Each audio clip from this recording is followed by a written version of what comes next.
All right. Good morning, guys. Good morning, guys. Thanks for joining with on a weekend with such a short notice. We had confirmed, of course, like we have been informing that we will have this session this Saturday. Still, like I had confirmed yesterday, right? So, okay. So, thanks for joining with such a short notice. So, I have Sham with me, our LoadRunner trainer, LoadRunner and Dynatrace trainer. Welcome, Sham. Hello And guys, Sham will be thanks the Pang. yeah, Sham will be running this training today. The reason, like I'll give you the reason why. Okay, so this is Pawan from MGMITTraining. So before we jump into the session, so please follow our Insta page, guys. We are sharing a lot of performance testing openings. In fact, there is a lot of resource crunch for performance testing.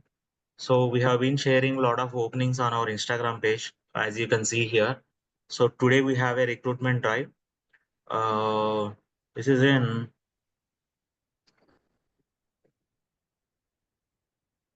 Boot Labs Technologies, it seems. Boot Labs Technologies. And apart from that, Capgemini is having around 40 openings for performance testing. There are a lot of openings, in fact. There is a lot of resource crunch for performance testing for whatever reason. So you know the reason why, right? And then Concentrix is having some openings on performance testing with LoadRunner and Dynatrace, LoadRunner and particularly TrueClient protocol, if you see here. And also JMeter. So basically, LoadRunner, JMeter are the major tools, as you know, all of you know. All right. So follow our Instagram page to receive a free updates daily morning. By the time you wake up, you'll see at least one or two openings on our Insta page.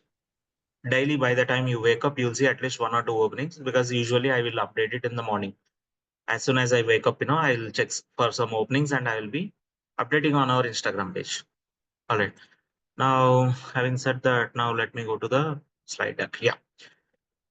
So we are providing performance testing live training with JMeter, BlazeMeter SaaS, LoadRunner, Splunk, and Dynatrace, and providing both online and offline training, as you can see here. And this is our WhatsApp number. I think most of you already saved it. If anyone did not save for those who are watching this recorded session on my YouTube channel, so if you haven't saved my WhatsApp number, please save it, guys. So if you want to receive updates on new batches or any free sessions like this, like today's session, right? So the agenda for today's session is BFSI domain. What difference does it make? From performance testing perspective, what does difference does it make when you're doing performance testing for BFSI application, BFSI domain application, right? So last couple of weeks before, like we gave one free session on GitHub, and also some BlazeMeter performance testing. We had some free sessions on BlazeMeter performance testing on my YouTube channel, as well as MongoDB performance testing and all. So if you want to receive updates, please save my WhatsApp number. And here is our Amirpet classroom, and this is our Madhapur classroom. So we are providing both online and offline training, as mentioned here.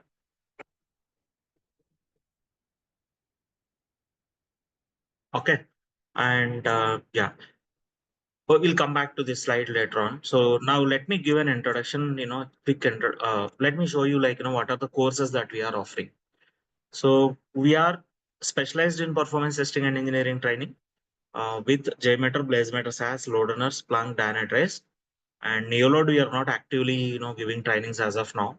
So we are soon planning to, if you see more openings on Neoload, so we are planning to include that as well. Now, apart from performance testing, we are providing training on automation testing.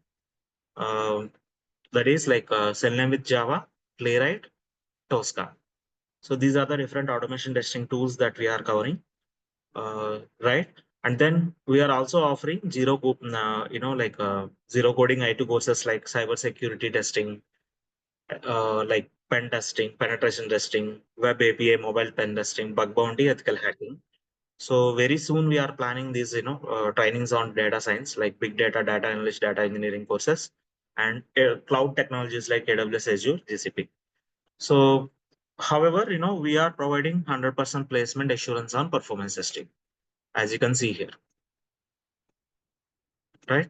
So we are providing 100% placement assurance on performance testing. The reason being, performance testing is a zero, low coding or no coding, and competition is very less compared, compared to automation testing or any other technology. Competition is very less. So that is how like we are able to provide placement guarantee, right?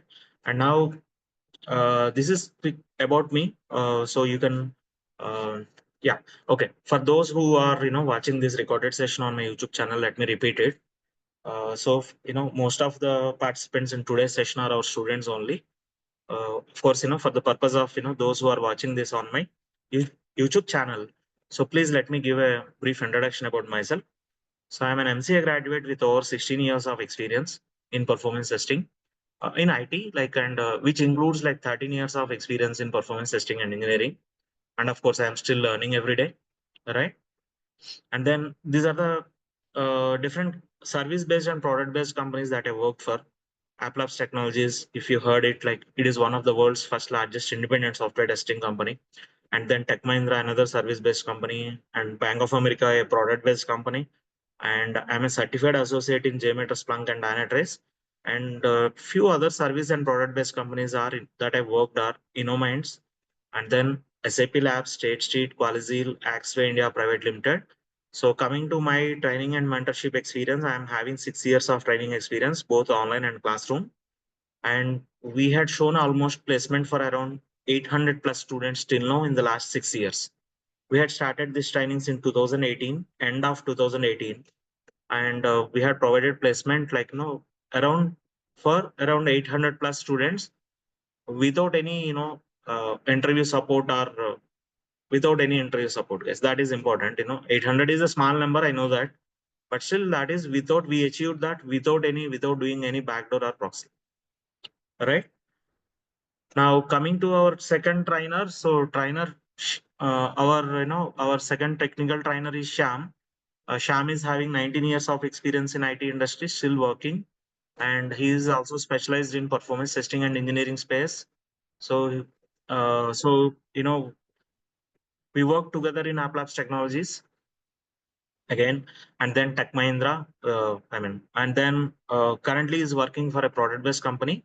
And Sham is also having 5 years of training experience, both online and classroom. Sham, I would like to hand over the floor to you. Can you please, can Sure. you please take it over?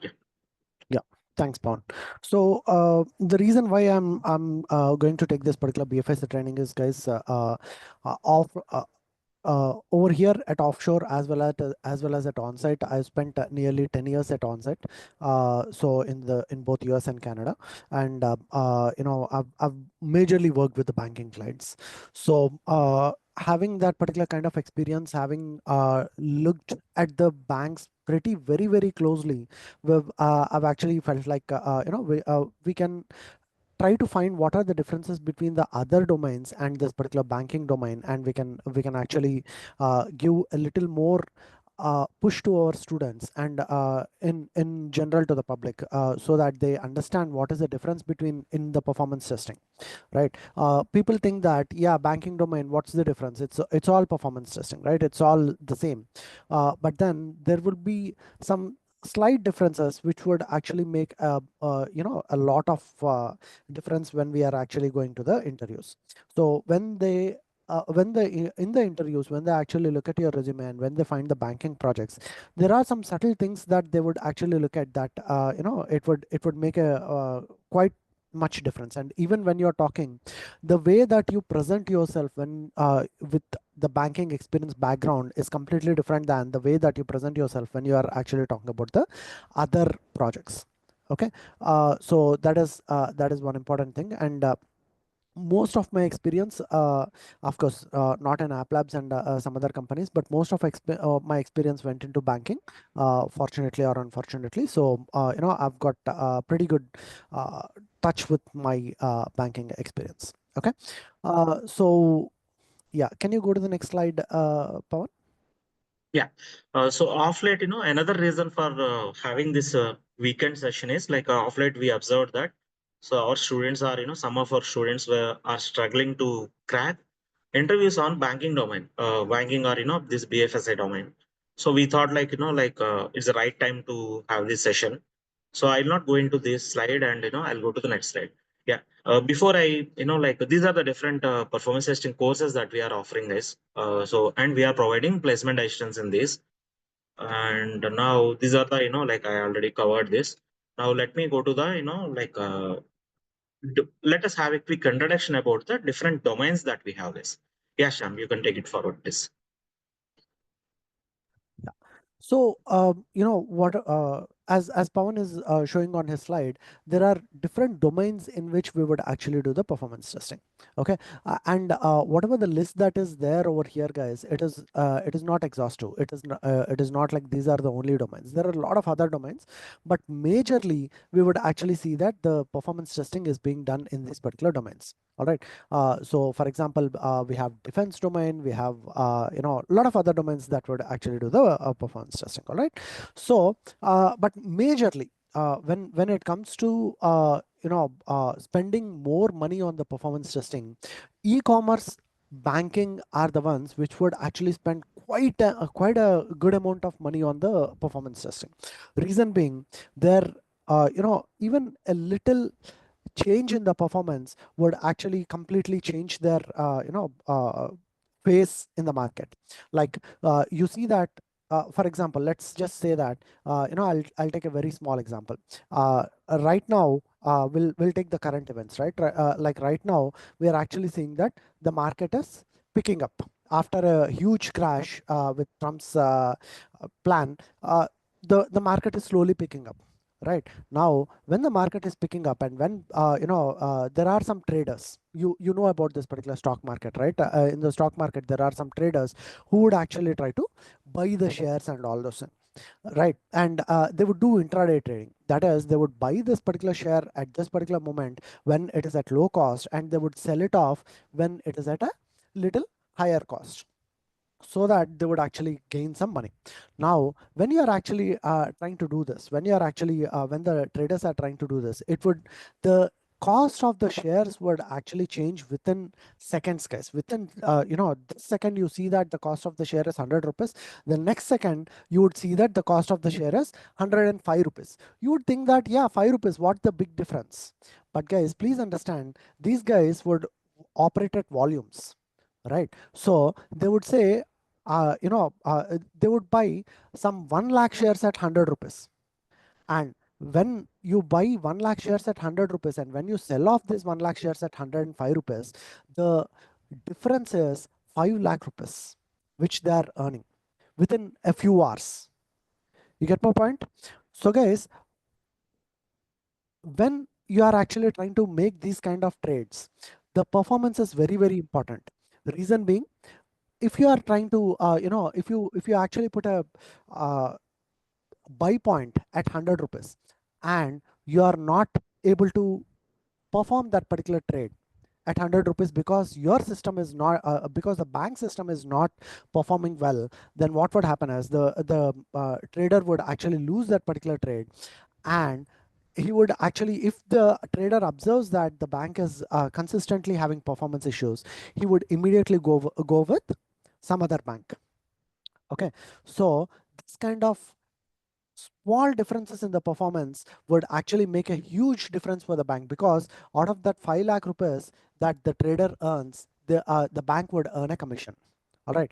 And guys, you think that, yeah, how much does the bank earn? Like, say some 500 rupees or something for the bank, which is like, especially for the people operating in volumes, they would actually get a pretty good deals, right?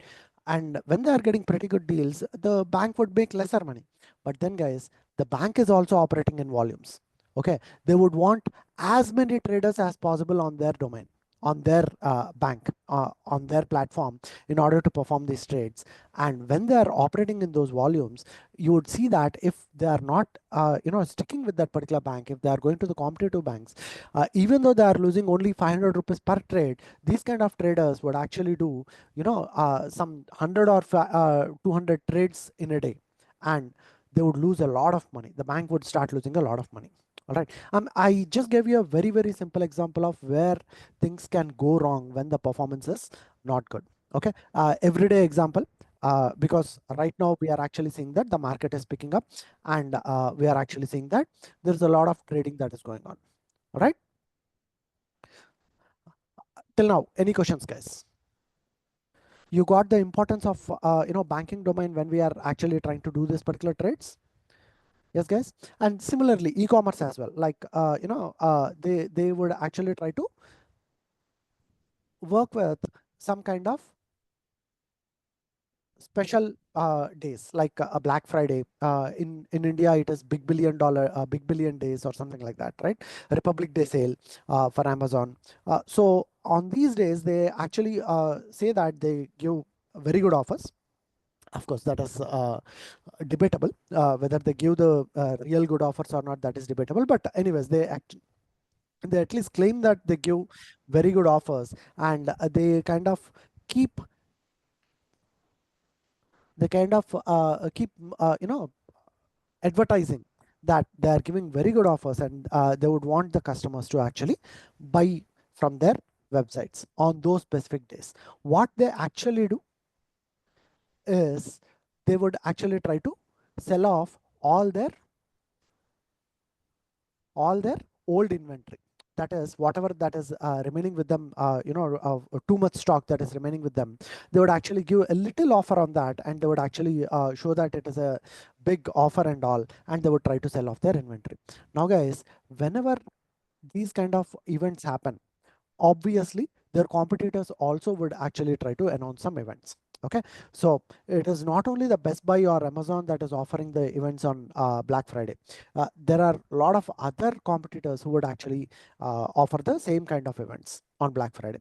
Right now, when you are actually offering such kind of things, what would happen is you are not only clearing your old inventory, you are also trying to establish a reputation with all your customers. Okay, now if you do not try to properly sell off on that particular day, if you do the if there are performance issues on this particular website on that particular day, what would happen is it would actually create a bad influence on the customers' minds, and they might never come back.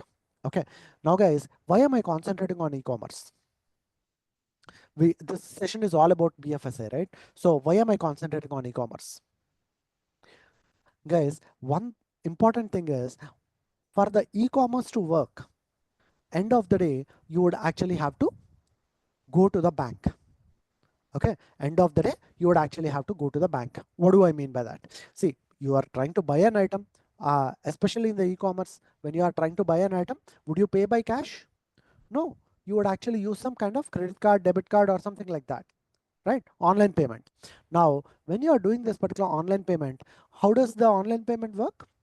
It would obviously, from the e-commerce side, it would actually go to the middleware, which is like Visa or MasterCard or RuPay in Indian context, something like that. Okay, it would go to that particular kind of middle man, and after that it would actually go to the bank website, which would actually try to get the authentication from the bank, authorization from the bank. All right. So in order to complete this particular purchase. Now, whenever these e-commerce sites are actually trying to, push these kind of big $1 billion days or, Black Friday or anything like that, you would actually be able to see that they're actually, depending on the bank to provide the services. Okay. And if the bank is not able to provide the services on that particular day, it would reflect both on the bank as well as on the e-commerce side in order for the performance issues. And guys, please remember, the most of the times when they are actually trying to plan these kind of events, the e-commerce site have to actually pay some amount to the bank because they have to use the services. All right. And when they are paying this particular amount to the bank, they would also have some SLAs, service level agreements, saying that, okay, this is the amount that I would pay to the bank in order to use your services. However, probably 1% of every transaction, 0.5% of every transaction or something like that. Okay. But however, the SLA is that the bank has to provide the services within so much time. What do I mean by that? For example, if I'm trying to do a purchase in Amazon, I provide all my credit card details and I click on submit. The transaction has to complete within 2 seconds in the backend. That would be the SLA for the e-commerce side between the Amazon and the Master Visa. Now Visa also has a SLA with the bank. All right. Now Visa would say, okay, I would actually take probably 0.5 seconds to process this particular transaction. Now the bank has to complete the transaction within 1.5 seconds or maybe 1 second, because that 0.5 second they would need to have a buffer. All right. So like this, these are not the exact SLAs, guys. I'm just giving you an example in order to make you understand. All right. So in order to ensure that you actually have all this particular flow, the bank has to ensure that the performance of their application is doing very, very good. And especially on this kind of Black Fridays, or it is not very popular in India, guys. I see that it is not so popular in India, but in US, the Black Friday is a big deal. All right. I spent nearly 4 to 5 years in US, and every Black Friday, I get requests from all my friends and relatives in India in order to buy something. They would actually try to look at whatever are the items that are there, and they were in the offer, and they would actually directly call me, Sham, can you please buy this item for me? You know what, I find this item in a good deal, can you please buy this item for me on the Black Friday? In fact, guys, one of the reasons why you would see that the airline tickets are pretty high in December is not only that we are actually seeing that there are holidays in December, but also we would actually be bringing all the items when whatever the items that we've got for all our relatives and all, we would be getting all the items back to India in the December January time frame. All right. So guys, again, airlines tickets are going up on those days. All right. So what I'm trying to say is that you would have to ensure that the performance of this particular banking domain should be very, very critical. If even a point, guys, this would be in 0.5 seconds, sorry, 0.1 milliseconds. All right. Even if the SLA breaches by a millisecond, you would actually see that the bank has to pay a lot of money back to the vendors. And that is the reason why the bank would diligently do their performance testing and would ensure that they would actually not have any issues over there. All right. So this is the importance of doing this particular performance testing in the banking domain. All right. So what is BFSI basically? The banking financial services industry. All right. So services and insurance, I'm sorry. Okay. And insurance as well. So what is this? How would the insurance work? In India, it is not that big of a deal, guys. We take insurance whenever we like, but in US, especially the health insurance, most of the people would actually do that with the help of their employers. And when they are actually doing it with the help of their employers, what would happen is all these employees, most of the people, they would actually try to stick with the financial year. And in the US, the financial year is January to December, guys.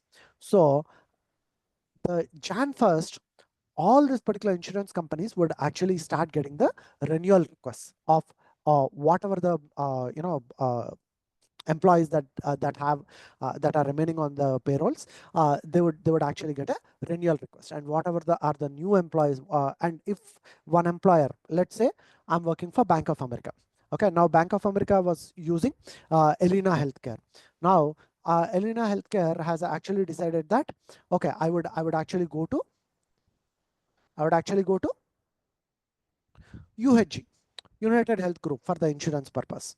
Now, the Bank of America is not a small company, guys. It is like it employs millions of people in US. Now, all this million accounts would suddenly shift to United Health Group, and guys, that would be a huge load on the United Health Group service, right? So they would actually have to ensure that they do this particular performance testing, especially when there are big clients that are getting added to their systems, they have to do a lot of performance testing. All right. So this is the background, guys. This is why your banking, financial services, and insurance is very, very important. This is the core of any kind of any kind of industry that you touch base on. You would actually end up working with the bank, working with this particular BFSI domain. You would actually end up there at least at one particular point of time. You would actually touch base upon the BFSI domain. There is, you don't have a choice. You don't have a choice but to actually touch this particular BFSI domain. Otherwise, you can't go ahead with your with any kind of application. You take any example, okay? You touch with this particular banking domain. Any questions until now here? Yes, guys. Clear, Pawan, do you sir. want to add something? Yeah, sorry. Please go ahead.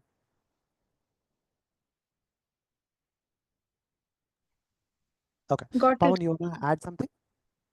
No, Shyam, please go ahead. Yeah. So I gave you control, by the way. So can you please take control of my screen? Oh, okay. Yeah. Or else you are also having, access to this PPT, right? Yeah. You can share your screen if you want to. No, that's okay. Let's go ahead. Okay. So all this, whatever the IT domains that have been listed over here, guys, you would actually see that all these particular domains would actually have to touch this particular banking domain, without which they would not be able to do anything. All right, they have to compulsorily touch this particular banking domain. Okay, so that is what is the most important thing that I want to establish over here. Now, when you come to the banking domain, okay, whatever, Sham, okay, you have established this particular point. You have to do performance testing on the banking domain. So what? What is the difference? We can it is as usual, right? The performance testing is as usual. So what big difference does that make in order to for concentrating on this particular banking domain? What is the big difference? Why are we concentrating on this particular banking domain? What additional things that we have to do in the banking domain? That is what I'm actually we are actually trying to discuss over here. Okay. So over here, guys, you actually have this particular challenges. What are the main challenges in this particular banking domain? One of the first challenge that I would want to highlight, guys, is the banking domain, or the BFSI domain for that matter, would be under constant scrutiny of the regulators. What do I mean by that? The regulators, the government regulators, would constantly keep looking at this particular BFSI domain, because this is all related to money, right? Anything that the whole economy of the country is dependent upon this particular BFSI domain. Okay, so the regulators would be observing it real carefully, and because of that, they would keep updating their rules. They would keep saying that, okay, you know what, this particular rule is changed now, you have to update this rule is changed now, you have to update this, like this. They would keep updating the rules every, literally every day. Okay, of course, they thankfully we don't need to update our complete domain overnight, but they would usually, what they would do is they would actually give you some time. Okay, this rule is updated, you would have to comply with this rule within 90 days or within 6 months, something like that. Okay, now especially you hear about this particular anti-terrorism and all these things, right? Recently, if you would have observed, recently Pakistan has been removed from the FATF list. Remember that, guys? There was a it was actually trying a lot to get out of that particular FATF list. And what What is is that that, particular Shyam? What is that, Shyam? Can you please repeat it? We didn't get that. FATF? That is related to this particular anti-terrorism, financial Okay. anti-terrorism. Okay, Okay. yeah. So what is that particular list? Why is Pakistan so keen on getting out of that particular list? The World Bank or US in particular has decided that Pakistan is providing a lot of support to the terrorists. And what do you mean by supporting the support to the terrorists, guys? What best that they can do? Fund transfer to Funds transfer. That is the biggest support that anybody needs. You want to run a religious institution, you want funds. You want to run a healthcare institution, you want to run anything. You want to run your damn home. You want funds. You want money. Okay, and when you are actually giving this particular funds to the terrorists, what would happen, guys? They would obviously, they have money. They would start terrorizing people, right? So the World Bank or the USA in particular has actually observed that Pakistan is providing a lot of support to this particular terrorists through their banking institutions. Their banking institutions are actually providing free hand for the terrorist organizations to actually open accounts, to transfer funds, to actually buy arms from Russia and all these kind of things. All right, so they have actually put them in the FATF list. That is, these the Pakistani banking institutions would actually go through much more scrutiny than the other countries' banking institutions when they are actually doing international money transfers, especially. And also when they are trying to get the loans, because they are providing the funds to this particular terrorist institutions, their loans also would attract much higher rate of interest, and they would also be under much more scrutiny. See, if in India, if India goes and asks for a loan from the World Bank or something, they would actually say, okay, what is the loan that you want? This is the interest that we want to give you, and that is about it. But when Pakistan goes and asks, oh, really, you want a loan? What for? How do I know that you are exactly using for that? Can you provide me supporting documentation that you are actually using the loan for this? And once they give the loan, every time they would go and check whether the project that they actually projected, is it actually going on or not. So a lot of scrutiny and all, and they don't want to go through that, isn't it? See, even though they are not doing anything wrong, let's just say that they are not doing anything wrong, and still they don't want to go through that particular scrutiny. They don't want to attract that higher rate of interest. Okay, so that is why they want to get out of that particular FATF list. And guys, there is a lot of regulatory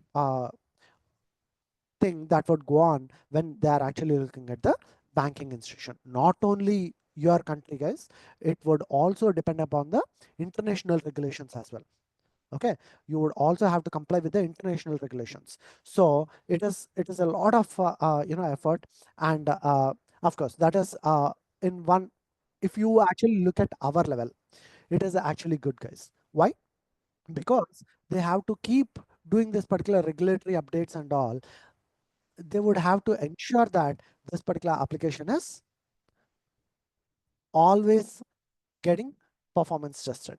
Okay, see guys, it's as simple as this. Your application makes a small change, you would actually have to do a performance test, because you don't know where what else it has broken. Okay, what else has been broken, you never know. So you would actually have to do the performance test on this particular application whenever you do any small change in the application.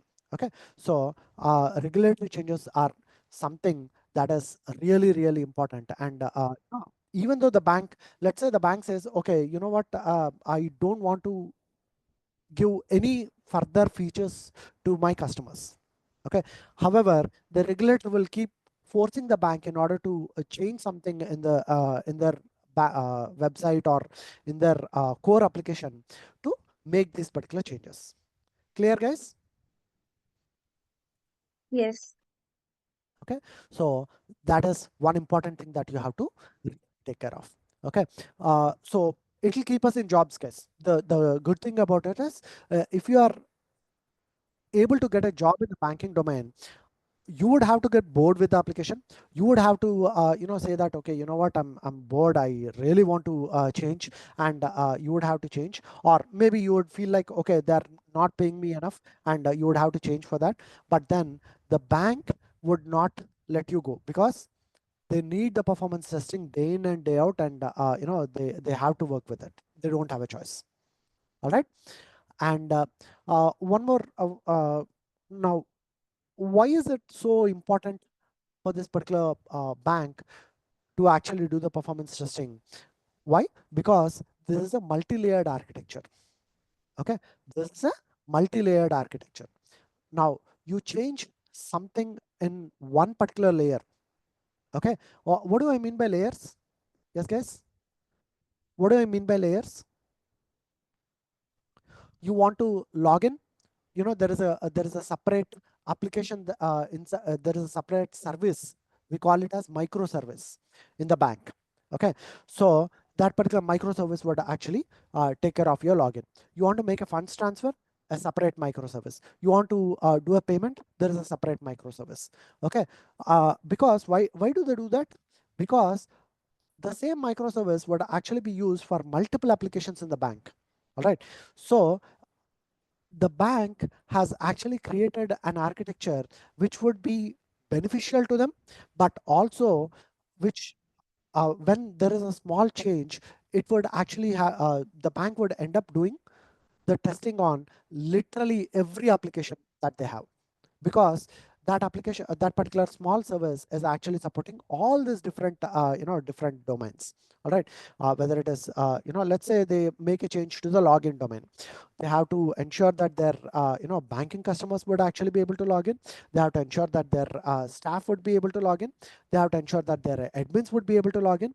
And literally every domain in the bank would actually they would actually have to properly test it.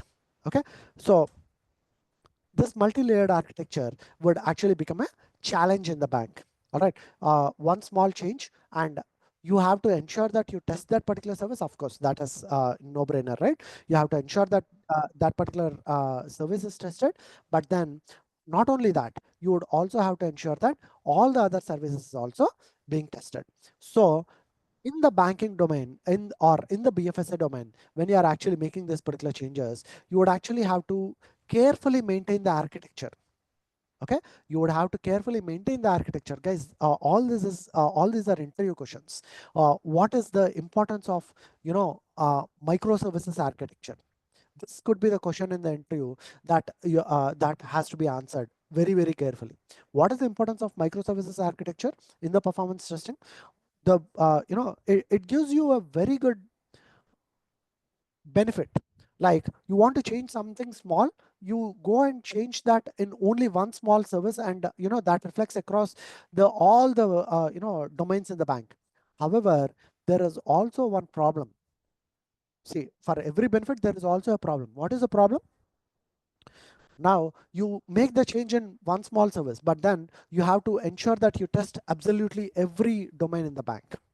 All right, you don't need to go make changes in all these particular different services. You don't you would actually see that it is very, very easy to make that particular change, and it is also your GUI is also common across all these particular different domains, all this particular, your credit card, your staff applications, your customer applications, different kinds of customer applications, your loans customers, your banking customers, your credit card customers, all this particular different people would have the same kind of GUI when you are dealing with this particular microservices architecture. However, the problem is you would actually see that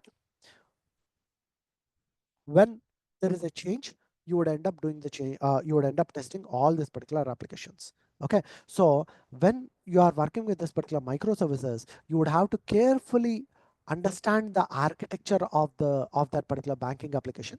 And whenever you are making any change to this particular service, you would have to understand, what am I affecting, what are all the different applications that I'm affecting, and you would have to test all these particular different applications, not only the main service that you are changing. You would have to test all the different services as well. Is that clear? Yes, guys. Yes, yes. Okay, so yes, this is one thing that is a challenge in the banking. Okay, and another important challenge that you actually have in the banking is that you would actually deal with a huge amount of data, a very, very huge amount of data. Guys, bank is not a small institution. Okay. And when you are actually dealing with this particular bank, let's say, I'll give you a very small example. Let's say I'm actually trying to, check my account balance. All right. Now, when I'm actually trying to check my account balance, I give this particular username and password in my banking application, and I actually try to log in. Now, what would happen in the backend? In layman terms, let's not get too complicated in this, but in layman terms, what would actually happen? The information will get stored in the database. The information has to be retrieved from the database, right? Okay, Sham is there. For Sham's account, what is the information that is there in my database? Now, what is my username? Maybe Sham LoadRunner is my username. All right. So when I give Sham LoadRunner, it would actually have to go into the database. It would actually have to start searching all the usernames. And how many usernames are there in that particular database? ICICI Bank, millions of customers, isn't it? So that search itself would actually take a long, very, very long time, guys. If you do not properly and if you do not ensure that your database is properly indexed and everything, what would happen is indexed and partitioned and everything, what would happen is you would actually end up just for logging in, you would end up taking a long time in order to log in. Now, guys, if it takes a long time for me to log in, would I stay with the bank? There are hundreds of banks that are there in India which would actually provide good online services. I would just simply shift, isn't it? Yes, guys. Yes. Okay. So you would have to ensure that your, your experience at every step, not only login, guys, at every step, it stays positive. Okay, it stays within the customer's expectations. Now, some of the customers would have crazy expectations, so we would always define the SLAs. Okay, so what do you mean by SLAs? Service level agreements. Like if I want to do a login transaction, I should be able to complete within 3 seconds. If I want to do a payment transaction, I should be able to complete within 2 seconds. Like that, we would actually define what is the maximum amount of time that is acceptable for any transaction, and you would actually try to stick to that. All right, fine. So what? This happens in every application, right? Not only in banking application. But guys, the importance of this particular thing in banking application is you would deal with so much data that you would not find in any other kind of application. All right. In the other applications, you might not be able to find such huge data. All right.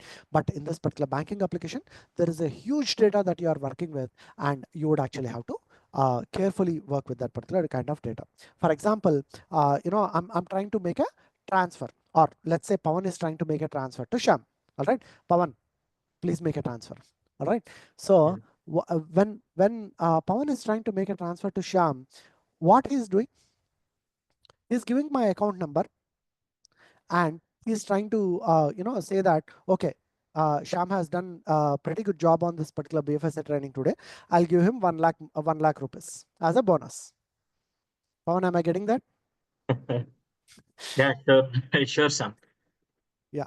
See, I have 38 witnesses or 37 witnesses. And all the people who watch this particular cloud recording on YouTube. Right. So anyways, so when Pawan is making this particular transfer, guys, it is not only my account and his account that is concerned over here.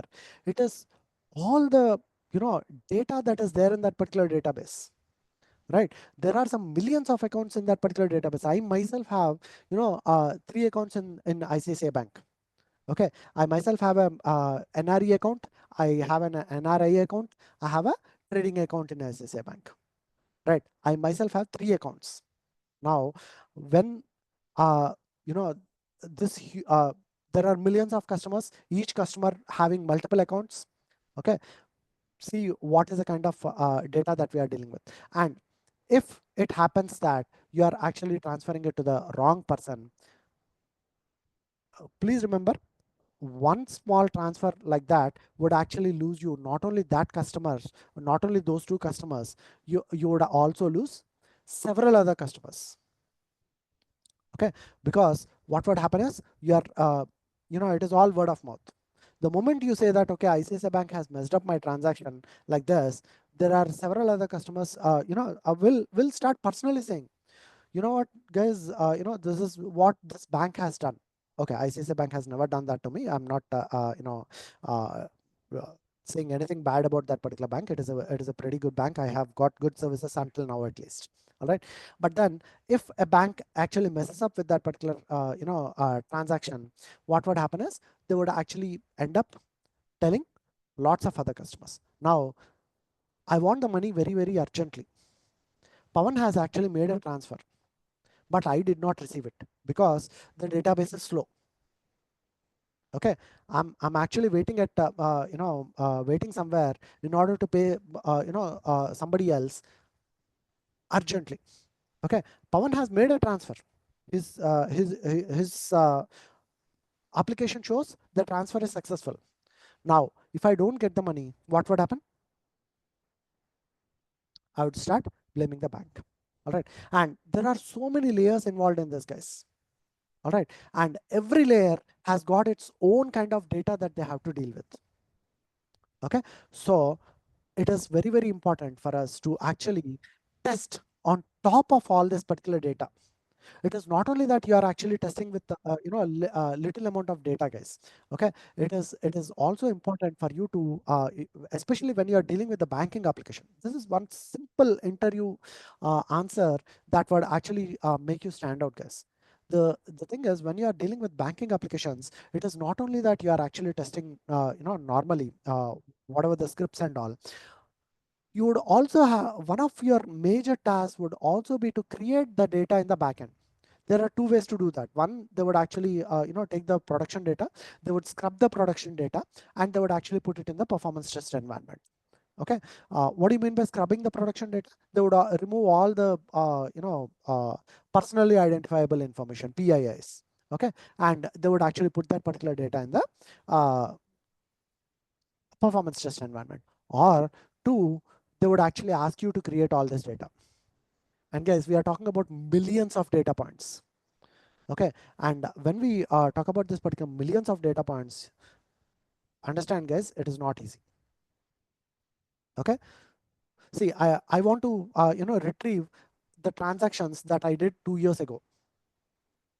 All right, and the bank has to store all this particular data. And now, guys, especially with the advent of this particular UPI and all, I'm doing 20-30 transactions a day. I go to the outside cafe. I want to have a coffee, and you know what? I'm actually paying through my bank.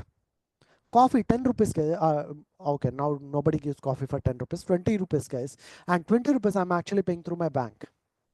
And that particular data has to be stored in my account. And after 2 years, when I go back, I would say, okay, you know what? I want to have all the transactions in 2025 March. They would have to give me. They would have to store all this data. Okay, so you are dealing with huge amount of data. All right, and that data sometimes have to be created by us, which would be very, very important. All right, so that is this particular vast amount of data. Okay, and guys, one more very, very important thing is you would actually have to deal with the integrations. And when you are integrating with each of this particular layer, there would be a lot of security concerns. And the way that the bank addresses this particular security concerns is by actually introducing sessions at absolutely every step, guys. Okay, if you have worked in the real time, you would actually see that if you work with some other applications, you would actually see that, okay, you start recording this particular application, you would see a session in the starting. Maybe when you are actually doing some kind of payment or some important kind of business transaction, you might actually see one more session. That's it, you are done. But when you are dealing with the banking application, you would see that you are dealing with a session absolutely at every step. Okay, and sometimes in one step you might actually have to deal with multiple session values. Okay, how to handle this particular session value is one very important thing that you have to deal with when you are actually dealing with this particular BFSI applications. Okay, so how do you handle that particular session values? You would actually have to, obviously, in order to handle the session values, you would actually use some concept called correlation. And this correlation, you would actually have to write a lot of rules, automate that particular session values. Okay, I've dealt with one particular bank, guys, one US bank, wherein when I entered the project, we, people were taking 2 days just to complete one script. Why? Because in order to complete one script, there are some 20 steps. And in each step, they would actually have to deal with at least 10 to 15 correlation values, 10 to 15 session values. Okay. And, that particular 10 to 15 session values, let's say 15. Okay. 15 into 20 steps. That would become around 300 handling of session values per script. And let's say you take, say, some 2 minutes per session value. In order to handle one session value, you take 2 minutes. How much time would it become? 600 minutes. 300 into 2, 600 minutes it would take. What is 600 minutes? 10 hours. And add that, in that 10 hours, add your, daily meetings, scrum calls, your lunch breaks, your all the kinds of breaks that you have. Okay. And add all that, it would actually, you would actually end up, just in order to complete one script, people were taking 2 days. I was like amazed. That was, very frankly, that was, starting off my career, and I was actually, just a few years into my career, and I just went in, and I was like amazed. 2 days for one script. What the hell are we doing? Right? And then I slowly started exploring the tools, and we found that there is automation.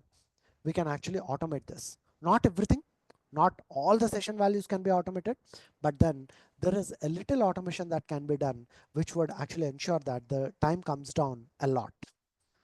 Okay, so the 2 days we were actually able to grab it down until a few hours.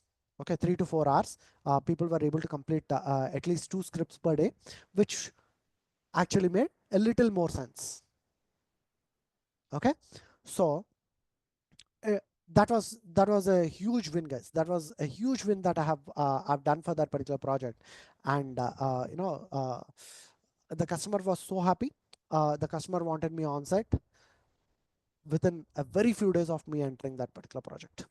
Okay, but anyways, that kind of concept is these days very common. In everyday applications we actually do that particular kind of automation, but then ensuring that you do this particular automation in banking domain applications is key. If you don't do the automation of this particular session values, you would end up doing absolutely nothing other than scripting. Okay, your whole life would go into scripting.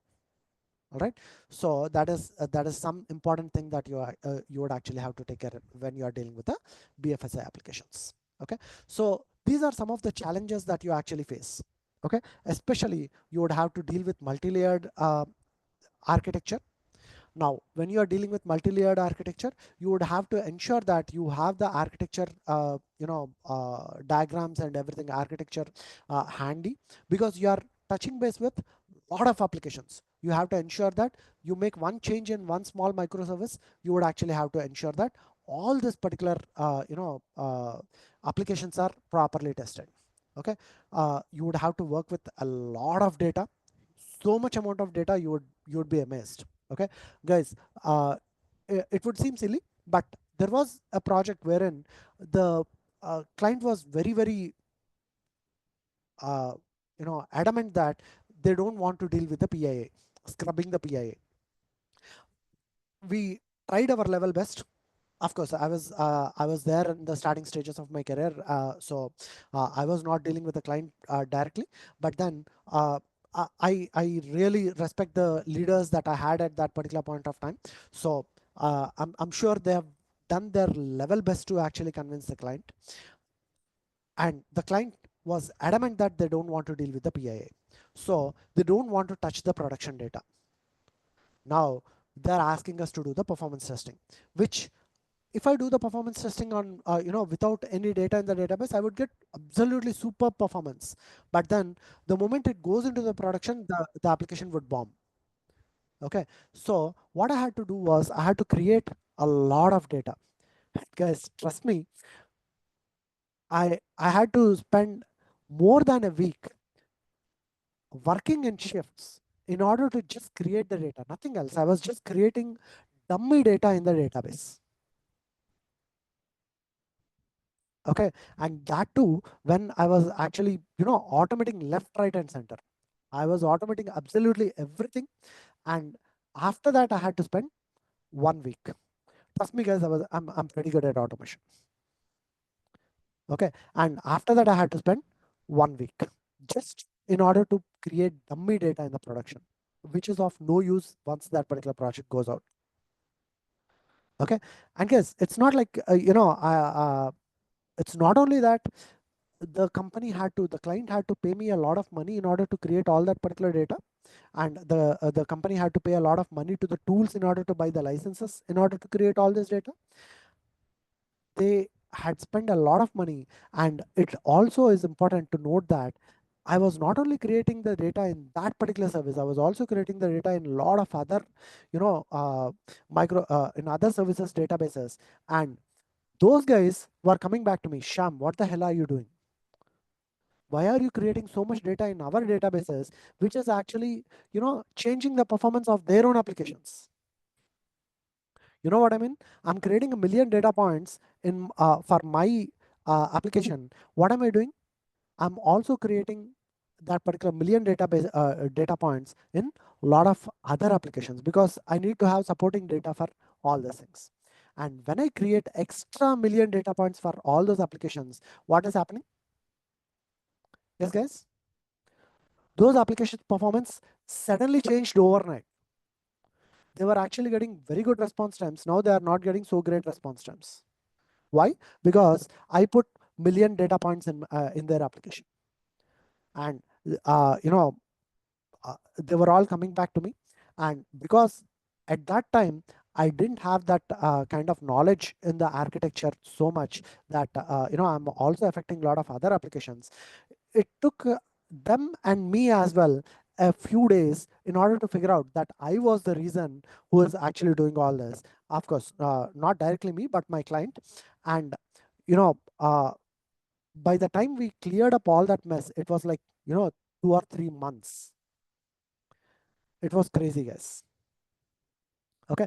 So you would have to deal with this particular data points, and the other thing is you would have to deal with the integrations. And when you are dealing with the integrations, in order to maintain security, they would maintain so many session values. Trust me, guys, you would get bored doing the correlation. Okay. Any person who actually worked in the banking domain, if I know that this person has actually worked in the banking domain, I don't bother to even ask them a correlation question in the interview, because it is like they know what they're doing. I know that. Okay. So if they have any doubt that whether you have actually worked in the banking domain, they would ask you a simple correlation question. And if you are not properly answering that particular kind of correlation question, they'll start getting doubtful, they'll start digging deeper. Okay. So especially when you put banking domains in your projects, guys, please ensure that you are pretty good with that particular concept. Okay. Clear, guys? Sir, one query here. Mhm. So scrubbing the BII means what does that mean? Scrubbing of PII. What is PII? It is personally identifiable information. Okay. So PII means personally identifiable information. So when you are actually doing this particular testing, you would have to ensure that there is no actual customer's data that would be visible to you, okay, to the testers. So what the bank does is when they take that particular production data, see millions of data points in order to create them manually or even with the performance test tools, it is absolute waste of time. So what they do is they take the production data, they scrub the PII. That is, instead of let's say I'm the customer, Sham. So instead of Sham, they would actually completely change this particular name from S to say P, H to M, like that. They would actually put in some uh, dummy data points, completely garbled data. The name would not make absolutely any sense, but then you would never be able to find out that this particular data point is regarding me. Even if I see that, the account numbers, the balance, everything would be, would actually be changed according to a proper logic that they write in the backend. But then they would actually change the complete data, and they would just put that particular. It would seem as if it is dummy data points, which would absolutely make no sense to anybody. Even the person who actually wrote that particular logic would not be able to figure it out. But then it would be, the real data that is coming in from the production. Okay. Yes, sir. Thank you.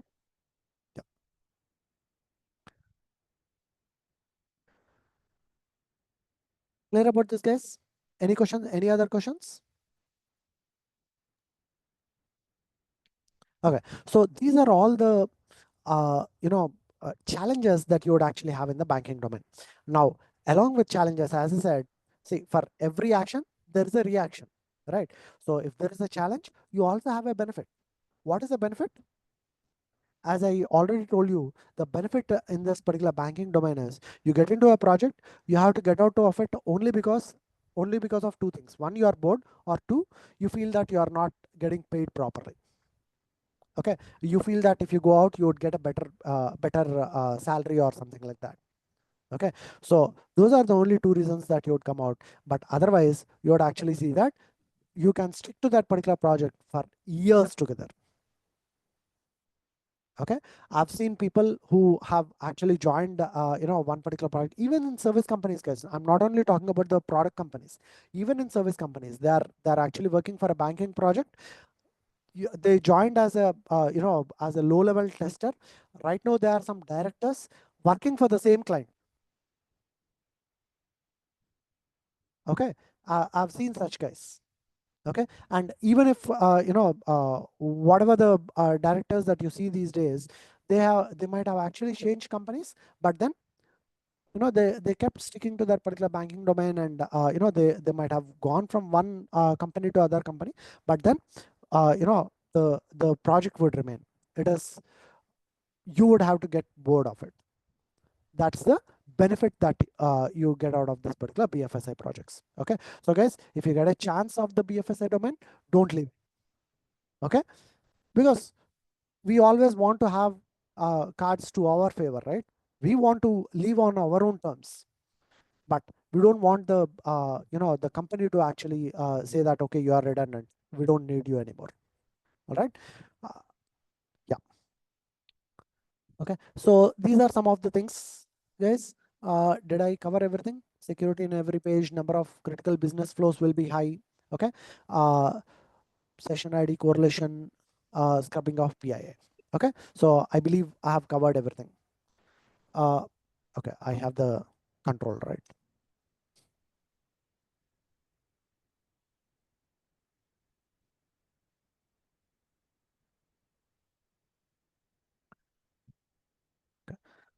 So Pawan, I think I'm pretty much done. Yeah.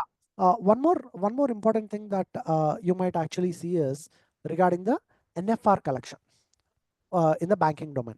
Okay, the one of the most important interview questions. Okay, so how do you collect the NFRs? All right. So guys, when you are collecting the NFRs, you would actually have to ensure that you absolutely know what is the architecture of that particular application, what is the proposed architecture of the application, and based upon that, you would actually have to collect the NFRs. What is NFRs, guys? Non-functional requirements. What are the performance requirements for this particular bank? So you would have to absolutely know what are all this particular supporting services, and what are all the services that I support, in order to understand what are the NFRs of this particular application. So you would actually have to understand the application architecture, and based upon that, your normal NFRs is anyways there. Okay, but you would have to start understanding the architecture, and based upon that, you would also have to ask further questions. Okay, so that is one important thing. Now, if you in the interviews, when they actually ask you what are the specific NFRs that you have actually collected on the banking domain, it is actually easier to take an example. Like, this is the kind of example that is there, and it is actually easier to explain based upon an example.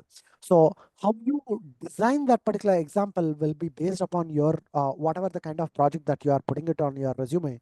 But even if you are putting a non-banking project on your resume, if you actually try to link it towards the banking domain, and if you actually try to connect with them, especially the banking domain, as I said, guys, people who actually get into banking, they would actually stay there for a very, very long time. So you should be able to connect with those particular interviewers in order to easily get the job. Not only that you know the application, you know the tool, you also should be able to prove that you would actually be able to get into their domain.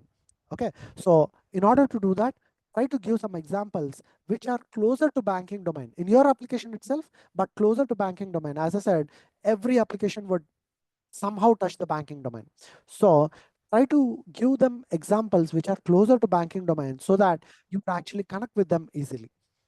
Okay, and connecting with the interviewers is how you would actually get the jobs, guys. Okay, what do I mean? Not like personal connections or anything, but in the interview, when you are actually trying to tell them, you have to project yourself in a way that you explain to them that I know what your problems are, I know how to solve them, and I'll help you solve them. That is how you would actually have to connect with the interviewers. And when you are actually able to give that particular kind of confidence to the interviewers, you would very easily be able to get the job. Okay, even if you cannot, even if you are not very conversant with the tool. Okay, so how to connect with the job? How to connect with the interviewers? Give them examples on what are the problems that they face. Okay, you go to a banking domain interview, you try to understand what are the different problems that they face, and try to direct your interview in a way that they would actually connect with those kind of examples. Okay, Pawan, you want to add something over here? Yeah. Yeah. Thanks, Sam. First of all, thanks for sharing your rich experience in banking domain. So I would like to quickly summarize, guys. So Sham, like with your permission, Sure. yeah, I'd like to quickly summarize, like what like how should you deal with banking domain interviews? Like if the client is a bank from banking domain, so please first understand that there is no rocket science. There are not much differences between normal applications and banking applications. Okay, only thing is like you need to have some banking domain knowledge, right? You need to know some banking domain knowledge. What is debit, what is credit, what are the different types of fund transfer in India and abroad, what are the different types of bank accounts, what is loan, what is mortgage. Loan, you know that, everyone knows that, right? There are different types of loans, and you need to know what is mortgage, right? Mortgage means, suppose you go for a home loan, so you are keeping your house as a mortgage, right? So you need to know some basic terminology related to banking before it, if there is banking project in your CV, in your resume, right? And then, like, apart from that, you need to know the banking application architecture. You should have a clear and comprehensive understanding of the banking application architecture, whether it is an on-premise application or a cloud application, right? And apart from that, there are some few differences between normal applications and banking applications. So obviously, if it is a banking application, you'll have a OTP or a CAPTCHA, right? That we cannot handle, isn't it? We can't handle with the performance testing script. We already discussed that in the performance testing fundamentals, right? So we cannot, in the 1 second, let me go to the particular PPT where we covered that. So we can't handle what OTPs or CAPTCHAs in the performance testing scripts, either in our performance testing or in automation testing scripts, right? We cannot handle CAPTCHAs and OTPs, isn't it? Now then how to handle that? How did you handle that, right? Obviously they will ask like, but any banking application will have CAPTCHAs or OTPs, isn't it? Just like your SBI will be having an image captcha, isn't it? So SBI or many other banking applications will have image captchas, and we cannot correlate this value obviously because this is an image, isn't it? So you need to now how do you handle that? You should know how to handle this. If you are doing performance testing for a banking application, we need to ask either the client to disable the captcha in the test environment. Obviously they will not disable in production environment, prod environment, right? So we need to ask the client either to disable this captcha or make it static, right? Or turn off the validation flag in the database, OTP validation, captcha validation flag in the database, which we already discussed in the regular sessions, right? I cover this in almost every session or in every batch, isn't it? Or if you have an OTP thing, when you log into any banking application, if you have an OTP, right? Client will provide, see, for example, when I was working for Bank of America, there was a OTP at that time, and client has provided us a third-party OTP generator URL, right? So client has provided one third-party OTP generate, URL for OTP generation. So we used to hit that URL, third-party URL, get the OTP and correlate it and use it in the scripts, right? These are the ways, that we handle these or we overcome these challenges, right? And then, session ID for a banking application expires for every minute, isn't it? Everyone experiences that, or, you might have, very well aware of this, that session ID for a banking application expires for every minute, isn't it? And then TPS of the application, we need to be careful, like, what is the transaction volume in the production environment. So we need to achieve close to that in the test environment, right? And then security in every page. That means, if it is a .NET application, you will have a session ID value called view state, right? That view state should be handled, or, that view state changes from page to page, isn't it? So if it is a Java application, or, if the session ID is some JSession ID or CSRF value, you will have one CSRF value throughout the business flow. However, in banking, if it is a banking application and, you will have, that value, the dynamic value changes in every page from page to page. So you need to correlate it in every transaction. That session ID or view state value should be correlated in every transaction.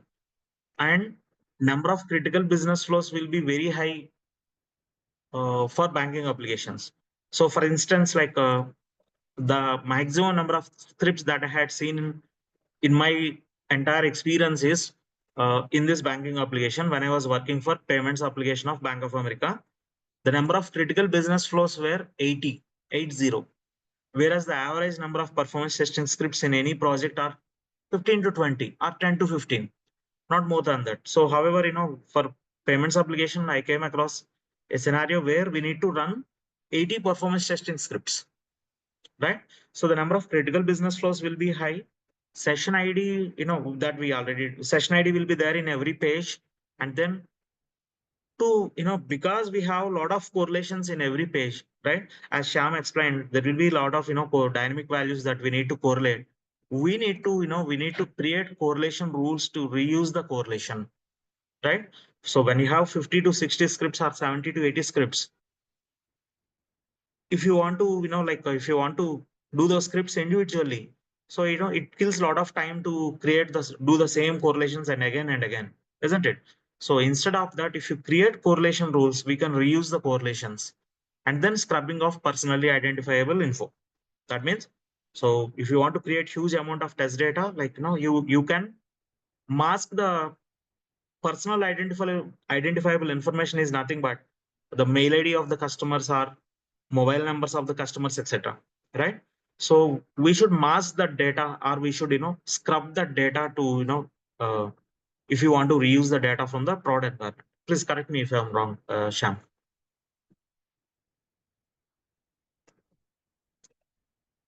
Sham, are you with us? You are on mute, I think, if you are speaking.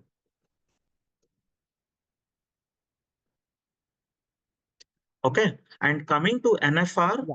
please and remember that, like, we need to have a comprehensive understanding of the application architecture, including upstream and downstream systems. What is meant by upstream and downstream systems? For example, if you have a banking application and there is a Forex application, which gives the currency conversion rates. So that is one of the downstream system, right? So you need to have a clear understanding of the application architecture. And third party URL we already discussed. And one more important thing is, what is the encryption algorithm? So if you have, any banking project in your CV, so there is a chance that interviewer will ask you, what is the encryption algorithm that your application was using, or the application is currently using, right? What is the encryption algorithm that your banking application is using? And another important thing is, most of the banking applications will have, if you want to access the application, we need to do a proxy setting in the server, right? That is another striking difference, right? Most of the banking applications, for, in order to access most of the banking applications, or some of the bank, let me put it in this way, some of the banking applications, you need to set some proxy setting in the browser.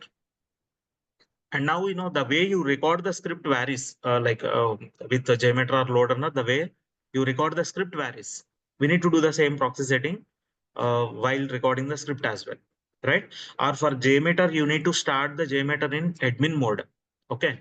So 1 second, let me stop my screen share and let me share my experience. Let me stop recording and let me share my uh, like a proxy setting that I had done for, payments application. 1 second.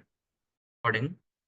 Okay. So hope that was helpful, guys. Like, I could not include that in the recording, as that is a confidential information. I couldn't, I can't include that in the recording. So, but, for recording banking applications which require proxy setting to access the application itself, that is how you need to record the script with JMeter, right? So similarly in LoadRunner also, I think you have an option, right, Sham? Yes. So we can we can pass the, proxy server name for recording the application, right? Yes. Yes. Once In it the come up, recording options, you would let me have show the. you the, yeah, let me show you the option. Let us show you the option. So meanwhile, that's it, guys. There are not, other than this, there are not much differences. So if you can assimilate these concepts and, if you can answer this, see, someone who is having genuine experience, well and good. Wonderful. So, like banking applications offer a big delta in the learning curve. You'll have a big learning in the delta in the learning curve. And you can, like, don't miss any opportunity. Like, if you get a chance to work on banking application, don't miss that opportunity. Right? So 1 second, let me show you the corresponding setting while recording the application which is having, this proxy setting, or which requires the proxy server name. Mapping and filtering protocol, Sham. So do you remember where is that? You have to go into the. Configuration, Yeah. You have to advanced. go into the mapping and filtering. This one, Mapping right? and filtering. I think this Network. one. No, that is a different Use of option. You can go advanced into the proxy. mapping and filtering. Right. Hmm. So over here, you would actually be able to set the network related information. Options. In options. Yeah.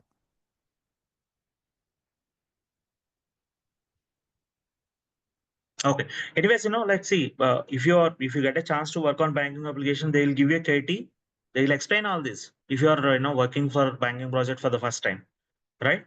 But if you are already claiming some experience of on banking domain, so these are the things that you need to be aware of.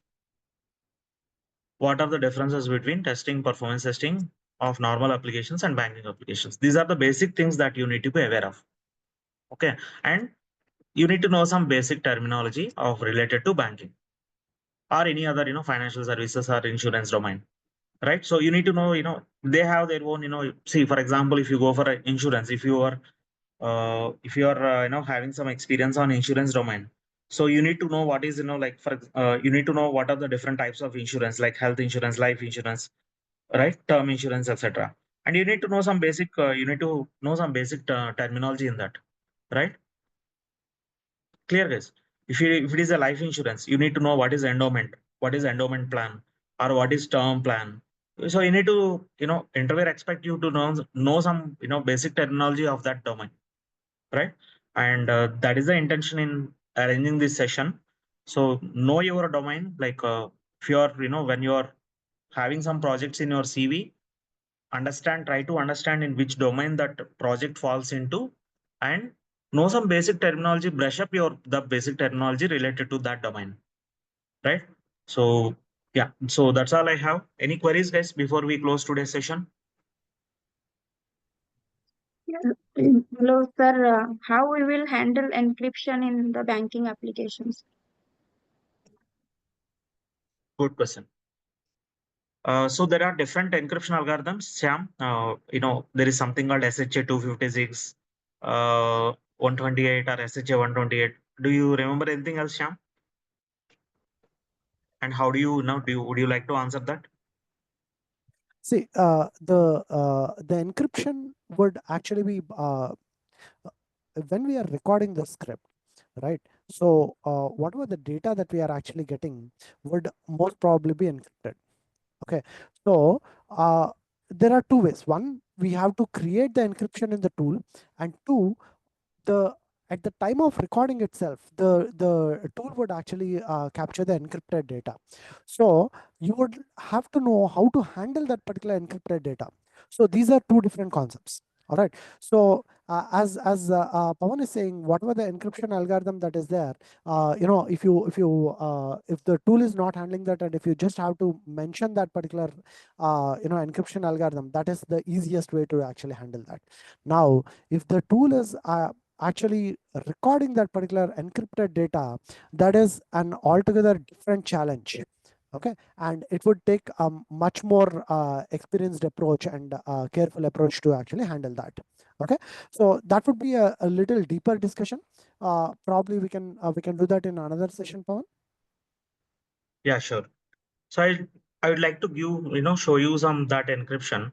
For example, on my bank, using my SBI net banking application. Just I'll show you like what is encryption, and like where can we check that, that usually your password will be encrypted, right? So for most of the secured applications, password will be encrypted. Let me What's quickly your show password, you Pawan? that. Huh? What's your password? What is my password? I'll show you. Please wait, I'll show you. Just give me a moment.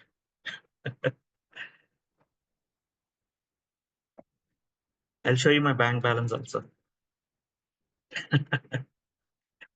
Okay. All right. So let me open developer tools, and I'm just entering my credentials. So password may be wrong, but but I want to show you like, what is this, how the password goes as an encrypted value before, closing this session. So I entered my credentials and, captcha, image captcha, and I'm logging in. So you can see that, that, 1 second. Session has expired. Just give me a moment. Let me retry.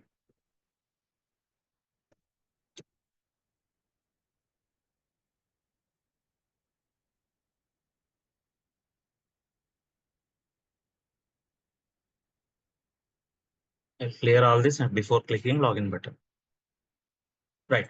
Now the password is, the password that I entered is correct. And I'm getting a OTP here. Observe here that, we have both captcha and OTP that we need to handle if you want to do performance testing for SBI net banking application, right? And now if you see this login submit.htm file, that request, sorry. If you see that login submit.htm, you can clearly see over here that, like username goes as it is. If you observe here, username goes as it is, right? However, you can see that the password is in an encrypted format, right, guys? You see Yes. that SHA something called SHA password, right?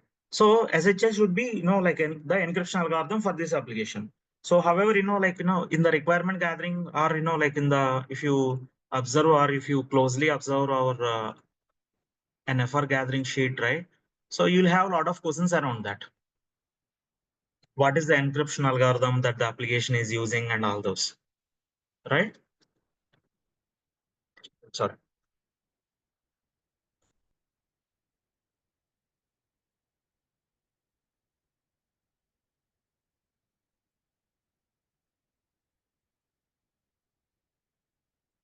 Yeah, you can see here any encryption used for sending and receiving request or response. So this is part of the NFR gathering. There you'll get to know like what is the encryption algorithm, right?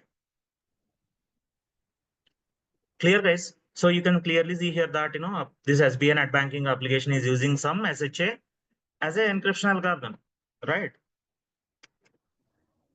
Sir, And now again to handle this OTP, like if the client is using any third party URL for generating the OTP, we need to ask what is the third party, what is that third party URL for generating the OTP. Okay. Any queries, guys?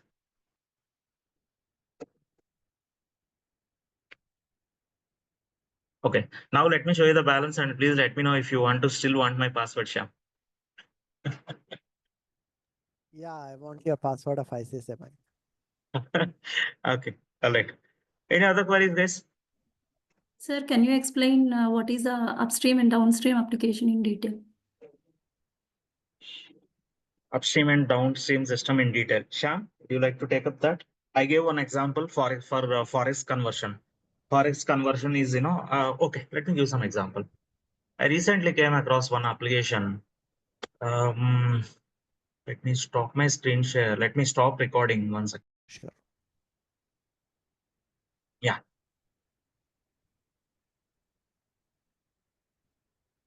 So, see, upstream means you are sending this particular data to somebody else. Okay. You are actually asking somebody else. Sorry, somebody else is asking you, and what you are doing is you are actually sending that particular data to that particular application. For example, let's say Visa is asking me for the details of Sham. Okay, Visa is asking ICICI Bank for the details of Sham. So for Visa, ICICI Bank is the downstream application, but for ICICI Bank, Visa is the upstream application. It's as simple as this. Okay, so you are getting a request, you are responding to that. That is upstream. Okay, and if you are sending the request to some other system, that is downstream. Is that clear? Shyam, I think Yes, we can guys. take this example. This is a best example, right? So suppose you are trying to place an order on Amazon or Flipkart and you are sending, so once you select your product, add to cart and you try to place an order. So you'll send a request to the payment gateway, right? So your Amazon Yes. or Flipkart becomes upstream application for this payment gateway, right? Yes. And for the payment for the Amazon application, this payment gateway would become the downstream application. Downstream application, right? For payment gateway, merchant side is the upstream application, and for merchant side, payment gateway is the downstream application. Perfect. Yeah. Yeah, okay, sir. Thank you. And I have one more question, sir. Can I ask? Yeah, please go ahead. Yeah, actually, in one of the banking application, after the login, there is some token is passing. That token is expired within 10 minutes. Then how can we handle for the load test for 1 hour of duration? Can you explain that? How can we do this scenario? Okay. See, this is very simple. The token is valid for only 10 minutes, which means your the navigation of this particular application has to complete within 10. There are two scenarios over here. One, the navigation of this particular application has to complete within 10 minutes, and two, you have to do at least one step before 10 minutes. There are two kinds of different tokens that can be generated, and I've seen both the kinds. But anyways, if you in normal applications in our ICICI Bank and in all our normal applications, what we see that is every 1 or 2 minutes, if we do one particular step, then the token would not expire. It would keep going on. The session or the token, whatever you call it as, okay, it would keep going on, which is perfectly fine. Now there are some other kind of applications which are a little more secured, which would say within 10 minutes you have to complete your complete navigation flow, which are rare, which are not very common. There are some rare kind of applications wherein you would actually say within 10 minutes you have to complete this particular navigation flow. Where are those kind of applications, especially when you are actually dealing with this particular Amazon flash sales and all, right? So in the flash sale, what would happen? You would actually have to you would add an item to the cart, and once you add the item to the cart, you would actually have some say some 10 minutes within which you would have to complete that particular transaction, because they're actually giving some good offer on that. And you are if you add the item to the cart and you just keep it, you are actually blocking other customers to buy that particular item. Basically, Amazon wants to clear its inventory and wants to lure the customers with good offer. Okay, so they want that item to get out of their inventory as soon as possible.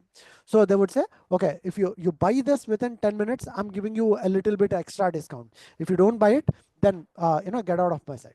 That's what this particular thing is saying.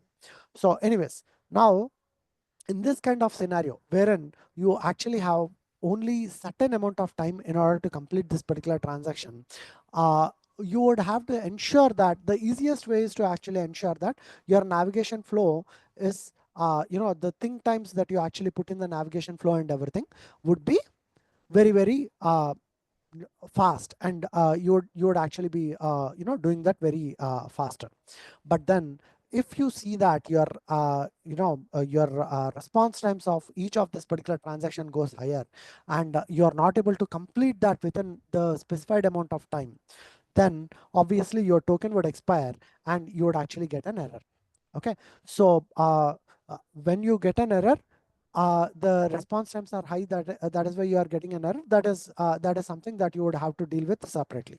But how you deal with that in the initial stages, to ensure that you properly design the script in a way that the think times are properly arranged to ensure it completes within that particular amount of token time. Okay, Pawan, you want to add something to that? No, Shyam, for now, nothing for now. Okay, sir. Thank you. Is your question answered? So you can also, see, suppose if your token expiry time is only 5 minutes, not 10 minutes, but if it is only 5 minutes, right? So you can check, at what time the script is started, the iteration is started, and, before the time expires, before that, let's say your token expiry time is 5 minutes. You can again, just before the expiry of that time, you can again send a request to get the token, to fetch a new token. Okay, sir. So any other queries, guys? I'll try to take one, a sample application for this, and we will try to explain that, with a script, Jyoti. If you are, still not clear, if anyone is still not clear, so I'll try to take one sample application, and we'll try to do that. We'll try to develop a script, and I'll try to explain how to handle that. Any other queries, guys, from anyone else?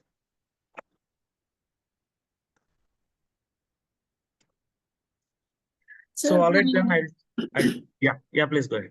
Sir, for handling third-party URLs, most of that we are handling with dummy URLs like that, sir. Is there any other way, or this is the only one process to handle these third-party URLs while you are doing the payment? I'm not clear on your query. Actually, while you are doing the payment transactions in real time, we have some third-party URLs, right? Right. In the third-party URLs, we are handling with dummy API calls like that, for taking the dummy like duplicate data from the client, or dummy API calls we are doing, right, sir? This is the flow to handling that third-party URLs, or is there any other way is there? I didn't get clearly, so that's why I'm asking. I See, think you are as I getting said, confused between URL patterns to exclude and third-party URLs. Shyam, How you can saying we something? handle that for third-party URLs? Can you explain that? I have a doubt Okay. in that. No. The thing that Uh, I tried to explain you is, Shyam, do you want to add something or yeah? Yeah, I think her question is, let's say I'm testing the Amazon application. Please Okay. correct me, Jyoti, if I'm wrong. Let's say I'm testing the Amazon application. Now, if I'm testing a scenario wherein I'm actually trying to buy an item, then obviously when I try to buy an item, there would be a request that would go to the bank. Okay. Now, when I'm testing the Amazon, I don't want to test the bank's application, or I don't want to give the real data to that particular bank, isn't it? So we give some dummy URL over there, and we get some kind of response, and we kind of go through that particular flow without actually going through the banking transaction. If I want to actually go through the banking transaction, how do I handle that? Is that your question, Jyoti? Yes, sir. Yes, exactly. Okay. So if that is your question, see, as I was explaining in the session that I was taking before, normally when you are dealing with this particular third party applications, right, not only the banks, when you are dealing with some kind of other applications like postal applications or Google Maps or any kind of third party applications, usually the way that we handle is there will be a business to business SLA. That is, the bank or the Visa would actually promise the Amazon that they would actually be able to complete this particular transaction within 2 seconds. So that is the SLA. Now, the Amazon would keep monitoring this particular Visa transactions. Any transaction that is going beyond 2 seconds, they would charge back Visa. They would say, Visa, these are the number of transactions that you exceeded your SLA. So you have to pay me a fine. Instead of I pay you a commission, you have to pay me a fine. So the Visa would actually do their own performance testing and ensure that they don't break that particular SLA at any cost. You get my point? Okay. Okay. So Yes, sir. they would never break the SLA, and if they break the SLA, they have to pay the fine. So they won't allow the performance testing on their domain. The Visa would never allow the performance testing on their domain. And if we are forcing them to allow performance testing on their domain, then we would have to pay some extra fees to Visa. I've dealt with this. Okay, we have to pay some extra fees to Visa in order to access their performance testing environment and do the performance testing on the complete end-to-end performance testing. Usually, they would stick to their SLS, and usually we would take them on their word, because obviously they would when they pay the fine, they nobody wants to pay a fine, right? Instead of getting a commission, they are in return they are paying the fine, so they don't want to do that. So obviously they would do a very good performance testing. They would do a very good job at that, and they would ensure that if they promise 2 seconds, usually you would get the response within 0.5 seconds. Their actual target is 25% of what they promise. Okay, so usually you would get it in much lower time, and we can rely on that. So in order to avoid the cost of doing the performance testing on Visa applications, what we do is we use some dummy URLs. Okay, we use a concept called we'll virtualize it. Okay, we'll virtualize that particular complete this thing, Visa thing. Okay, so that is how we would actually deal with that. But if we want, we can actually do that, but that involves a huge cost. Okay. Okay, sir. Thank you. Pawan, I Interesting have to one know that. question. Yeah. Pawan, is it possible for an interviewer will ask, have you done any end-to-end testing in BFSI at any point of time? Is it possible to do end-to-end? Or have you done it any end-to-end testing and performance testing? Is it possible? Shyam? See, end-to-end is a broad term, right? What is the exact application that you are talking about? See, one thing, always remember, guys, interview does not mean that the interviewer would ask questions and you have to answer.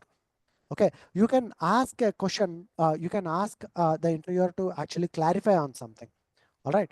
So when the interviewer asks such broad question, ask the interviewer on what exactly does he mean by end-to-end. What is the kind of scenario that he means by end-to-end? For example, if he means an end-to-end scenario wherein there is a complete third party that is involved. Let's say I'm transferring, I work for ICICI Bank and I'm doing a transfer to the HDFC Bank and I want to test end-to-end. In that case, you have to tell that I did not do that kind of testing, that to my knowledge is not possible. Okay, if you say that you did the end-to-end testing, you are walking into his trap. Okay, so the moment you say that you did the end-to-end testing, that's when there will be a so many questions that you would have to answer that you really don't want to get into. Okay, so sometimes, guys, it is good to say no. All right, I didn't do it. Okay, if you say yes, I did do it, then unless you actually got into such kind of scenario, unless you really got into such kind of scenario, you would not be able to answer these questions in spite of having any amount of background support that you have. Okay, how much ever I tell you, like I actually did that kind of testing, but then there are so many things that we actually considered that probably I would miss quite a few things when I'm actually trying to explain. And even if I try to explain, you might actually not be able to understand all the things unless you are actually involved in that. Okay, so better not get into that kind of discussion and say no, I did not do that kind of testing. And very frankly, guys, I'm lucky enough to actually get into that kind of testing. Okay, not everybody would actually get such kind of chance. So I never saw any of my friends. Pawan, did you get a chance to do that in the real time? End-to-end testing? End-to-end testing involving No. third-party applications? No. Most probably no. Okay, and even I got involved only in one instance, guys. Only in one instance. Okay, in my 19 years of experience, one instance I was able to do end-to-end. So understand that. All right. Thanks. Did Thanks, I answer Shyam. your question? Yeah. Thanks, Shyam. Yeah. Thanks a lot, Shyam. So for sharing wonderful insights. And when you say visa, like, the moment I hear the word visa, like, I remember one of my MCA classmates who got, 1 crore 20 lakhs package in Visa Bangalore. And this is that too 3 years before. Right now, he may be at 1.5 CR package. So Visa is one of the paymaster. So, like one of my MCA classmate, Jay Chandra is his name. So, he's working for Visa Bangalore, and by this time he would be drawing 1.5 CR per annum package. Okay, so Visa is such a paymaster, wonderful paymaster. Yeah, their interview process is also pretty difficult to crack. Okay. Any other queries, guys, before we close the session, wrap up the session? All right. So if you don't have any other queries, thanks once again for making the session so interactive. And I will be recording this. I will be uploading this recording session to my YouTube channel. So please share your comment or feedback, guys. And signing off, this is Pawan from MGMITtraining. Thanks, Shyam, once again. So for sharing your wonderful insights or your experience on banking domain. Thank you. Thank you all. You have been a wonderful audience. Thank you. And see you all in the next free session. So the next session we are planning is AWS. That is pending. I know that is pending from quite some time. So I'll soon announce the session timings for AWS. Performance testing on AWS.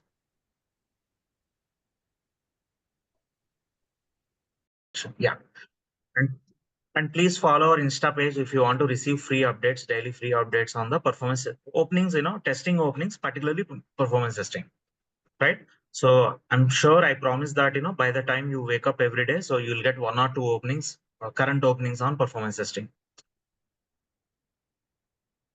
Okay. So this is our Insta handle. So please follow our Insta page if you want to receive those updates or if you want to receive, our student success stories. Thank you all.